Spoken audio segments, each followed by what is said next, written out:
Juliane a 17 ans. Elle va prendre l'avion avec sa mère pour rejoindre son père pour les fêtes de fin d'année. Pendant leur trajet, elles vont survoler la forêt amazonienne. Ce voyage en avion va changer la vie de cette adolescente pour toujours. Je vais vous raconter là une histoire incroyable d'une survie hors du commun. Et vous savez que j'aime les histoires de survie. Moi c'est Tom et sur cette chaîne je vous raconte des histoires de survie, d'exploration et d'aventure.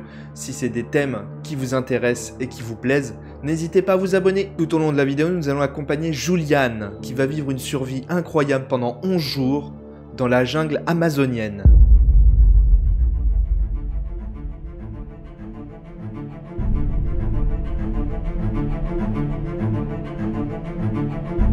L'histoire de cette jeune fille commence dans une famille pas comme les autres. Juliane Margaret Köpke, c'est une jeune Allemande née le 10 octobre 1954 à Lima, au Pérou, dans la chaleur d'un foyer unique entre deux mondes, celui de la science et celui de la forêt amazonienne. Fille unique d'un couple de chercheurs germano-péruviens, Juliane grandit entre les couloirs des laboratoires de Lima, capitale du Pérou, et les profondeurs vertes de la jungle. Son père, qui est zoologiste allemand, a quitté l'Europe dans les années 1950 pour le Pérou, pays encore largement inexploré sur le plan biologique. Sa spécialité, c'est la mammalogie tropicale, l'étude des mammifères de la forêt tropicale. Je trouve ce métier beaucoup trop intéressant. Il voulait comprendre comment les espèces s'adaptent à cet écosystème complexe et dangereux, mais aussi comment les protéger face à la déforestation croissante. Hans, le père, croyait profondément que la science ne devait pas se faire depuis des laboratoires climatisés, mais au cœur même du vivant. Maria, sa mère, était ornithologue, une femme brillante, passionnée par les oiseaux tropicaux. C'est elle qui a découvert, catalogué et nommé plusieurs espèces rares,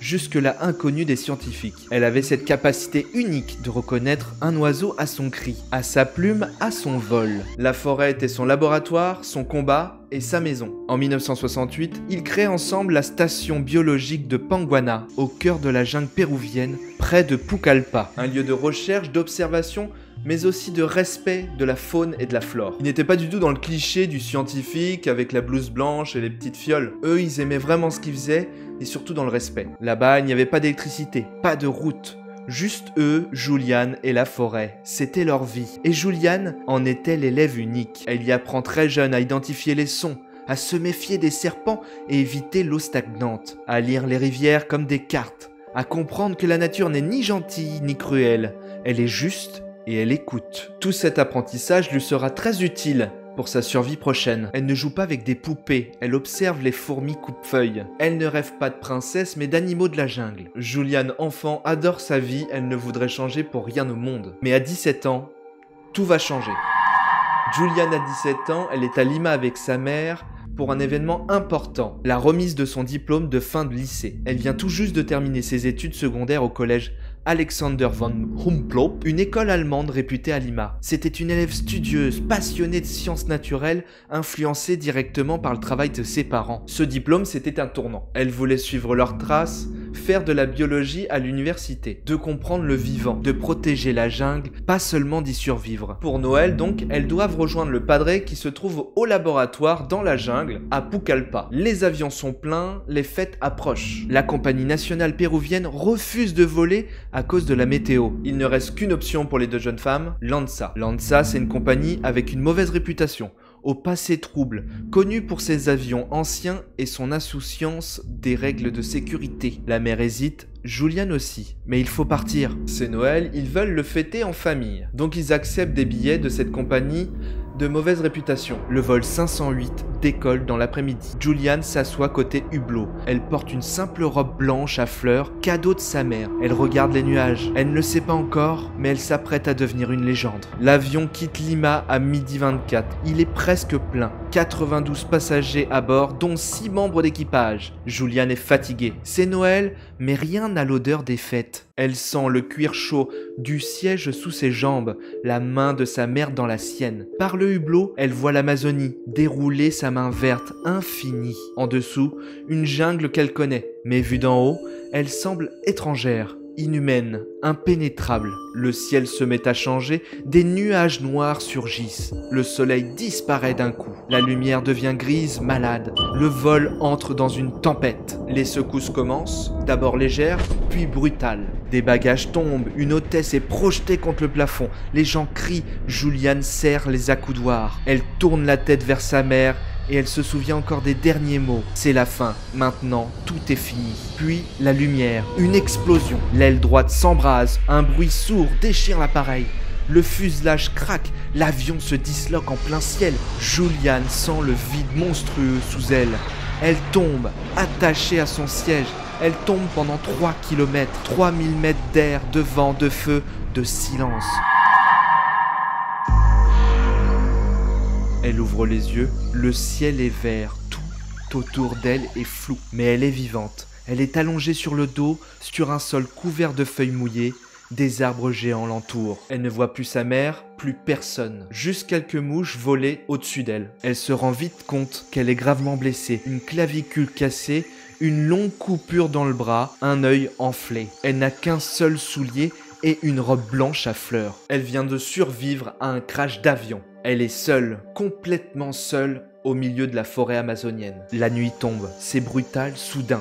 La forêt devient une prison. Chaque bruit semble dangereux. Une branche qui craque, un cri lointain, une goutte d'eau sur sa peau. Juliane est allongée par terre, tremblante dans sa robe légère. Elle serre son bras blessé contre elle. Elle a faim, elle a froid, mais surtout, elle a peur. Une peur profonde, instinctive, celle qui te paralyse quand tu comprends que la nature n'a aucune pitié. Elle appelle sa mère faiblement, encore et encore, mais il n'y a aucune réponse, seulement les battements de son cœur. Au matin, Juliane se lève doucement. Tout son corps lui fait mal, mais elle doit avancer, elle le sait. Elle espère encore trouver des survivants, peut-être sa mère. Elle tombe sur des débris, des valises ouvertes et des corps, certains méconnaissables. Elle détourne les yeux, elle ne peut pas crier. Elle est trop faible, mais elle comprend tout. Malgré la peur, malgré la douleur, elle continue à avancer. Quelque chose en elle résiste. Un instinct que ses parents lui ont transmis, survivre. Elle se souvient des mots de son père. Suit toujours l'eau. Une rivière mène à la civilisation. Alors elle suit un petit ruisseau.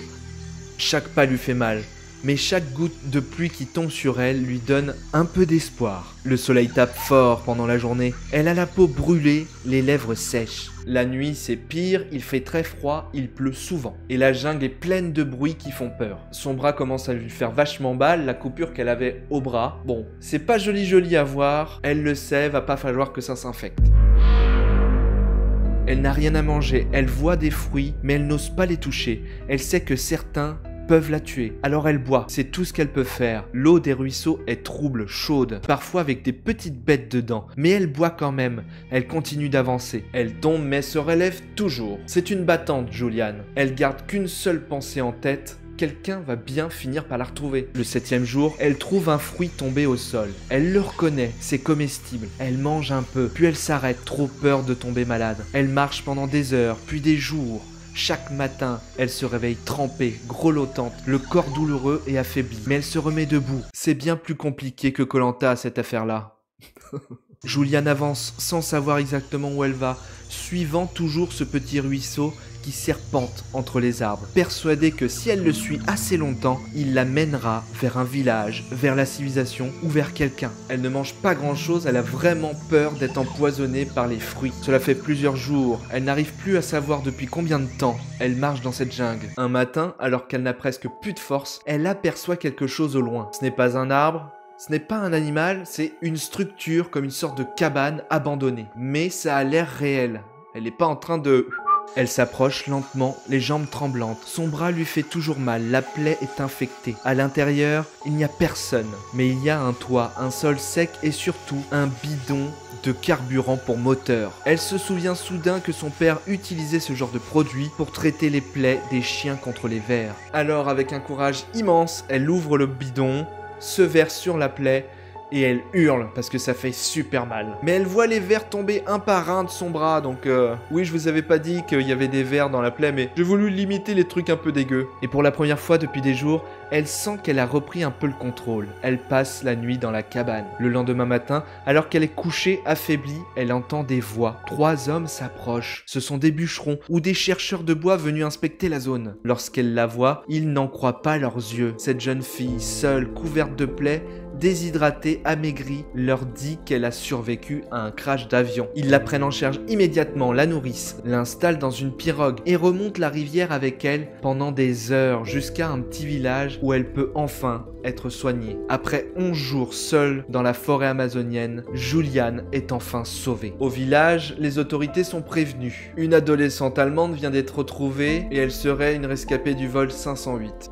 L'information fait rapidement le tour du Pérou, puis du monde entier. La presse s'agite. Les titres parlent de miraculés de la jungle. Les journalistes veulent tous la voir. Mais Juliane n'a qu'une seule idée en tête, retrouver son père et savoir ce qui est arrivé à sa mère. Quelques jours plus tard, Juliane retrouve son père. Les retrouvailles sont pleines de larmes. Son père pensait avoir tout perdu. Il serre sa fille contre lui, incapable d'y croire. Elle, encore sous le choc, ne réalise pas totalement ce qui lui est arrivé. Rapidement, elle demande des nouvelles de sa mère. Personne ne sait encore ce qu'est devenue Maria Kopke. Juliane insiste pour participer aux recherches. Elle veut retourner sur le lieu du crash. Elle veut savoir. Quelques jours plus tard, avec l'armée, elle remonte en hélicoptère jusqu'au site. Là, dans les débris de l'avion, elle retrouve le corps de sa mère. Maria Kopke, sa mère, n'a pas survécu. Elle était blessée, mais probablement vivante après le crash. Elle est morte peu de temps après, seule à quelques mètres de là où Juliane était tombée. Juliane est la seule survivante des 92 passagers du vol 508. Elle restera longtemps marquée par cette épreuve. Pas seulement par les blessures physiques, mais parce que la jungle lui a arraché. Mais elle n'a jamais cherché à fuir son histoire. Elle a grandi, étudié la biologie comme elle en rêvait. Elle est retournée vivre au Pérou, elle a repris le flambeau de ses parents. Et la station Panguana, fondée par sa famille, existe encore aujourd'hui. Juliane Kopke n'est pas qu'une survivante. C'est une femme qui a transformé un cauchemar en une vie tournée vers la science, la nature et la mémoire. Eh bien mes amis, quelle histoire! J'ai été ravi de vous raconter cette histoire qui finit bien pour Juliane. Pour ceux et celles qui ne sont pas encore abonnés, n'hésitez pas à lâcher un petit follow, c'est gratuit et ça me motive énormément. Plein d'autres histoires de survie vont arriver sur la chaîne, d'exploration et d'aventure. La prochaine vidéo sera une exploration. Je vous dis à très vite et que l'aventure continue.